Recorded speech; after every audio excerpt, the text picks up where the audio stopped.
Okay, so gospel reflection muna tayo, no? So, ah, gospel reflection on the third Sunday of Easter.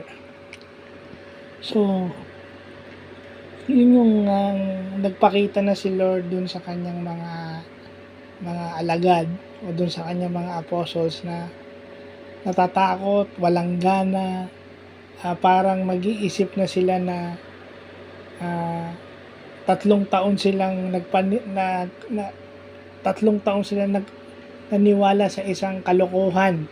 Parang ganon, no? Akala nga nila nakakita sila ng multo nung nakita nila si Lord. Pero the Lord would say something that distinguished him from a ghost. So, ano yung sinabi ni Lord doon? Yung multo, wala siyang laman at buto, which is nahahawakan niyo ako. So, yun.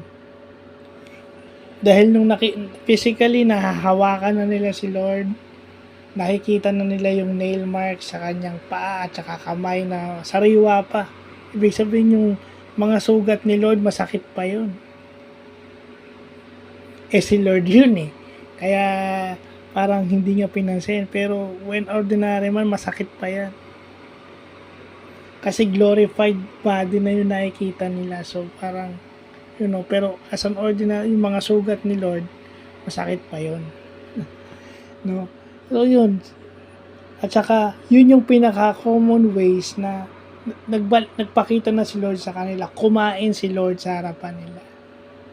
So, sa buhay ng tao, kailangan pa ba na may makita ka na ganyan? Di ba? Kailangan ba na mahirapan ka pa para lang subukan yung paniniwala mo? Ibig sabihin, yung sa business na tinatawag nilang leapfrog, yung leap of faith na susubukan ko to, wala namang mawawala sa atin. How many times na nalagay tayo sa ganong sitwasyon? Parang ganon. At nanumbalik yun, na-energize yung faith ng mga apostles because they see the resurrected Christ. Nabubuhayan ng mga tao pang nakakita ng isang napakamaganda at milagrosong bagay. So, yun. So, yun lang makikita natin na minsan talaga nawawalan tayo ng gana sa ating pananampalataya at sa buhay. Pero gumagawa ng paraan ang ating Panginoon na ipanumbalik yung ating gana. Diba? Parte ng buhay yan eh, yung napapagod ka pero hindi ka nare-rejuvenate. Sometimes, kahit na anong gawin natin, wala tayong magagawa. Minsan si Lord lang sa itaas yung makaka-rejuvenate sa ating energy dahil may mga paraan siyang ginagamit na hindi natin alam. So, kagaya ng resurrection, di ba?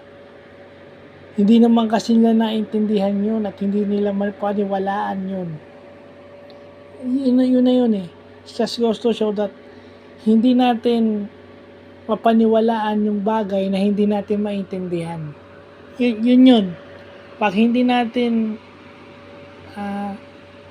maintindihan o hindi natin alam yung isang bagay, wala tayong paniniwala o tiwala sa bagay na yun o sa tao na yun. So, yun yung pinapakita sa gospel ngayon. So, yun lang po.